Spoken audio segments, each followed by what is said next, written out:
Hi friends, இன்றைக்கி திருவொற்றியூரில் இருக்க டிமார்ட்டுக்கு தான் போயிருந்தோம்.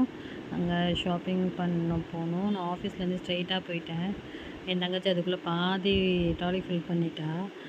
அதுக்குள்ளே நான் கர்டைன்ஸ்லாம் வாங்கலான்னு சொல்லிட்டு அந்த சைடு போயிட்டேன். சோப் லிக்விட் இருந்துச்சு, நான்ஸ்டிக் பொருளுங்க இருந்துச்சு, அப்புறம் ஹேண்ட் பேக்ஸ் இருந்துச்சு, ஸ்கூல் பேக்ஸ் இருந்துச்சு. நம்மளுக்கு இந்த நெக்ஸ்ட் மந்தில் இதுக்கெலாம் பர்ச்சேஸ் பண்ண போக வேண்டியது இருக்கும்னு நினைக்கிறேன். அப்புறமா சூட்கேஸஸ் இருந்துச்சு.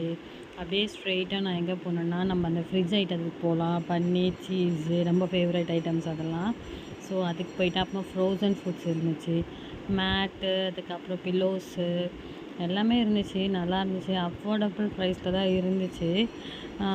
அதுக்கப்புறம் நாங்கள் பில்லிங் சென்டருக்கு போயிடலான்னு சொல்லிட்டு ஸ்லிப்பர்ஸ் வாங்கலாம் பார்த்தா, ஆனால் என் சைஸ்க்கு எதுவுமே இல்லை. கிட்ஸோட விளையாட்டு பொருளும் இருந்தது. அதுக்கப்புறமா நாங்கள் பில்லிங் செக்ஷனுக்கு போயிட்டு பில் போட்டு நேராக வீட்டுக்கு வந்துட்டோம். தேங்க்யூ.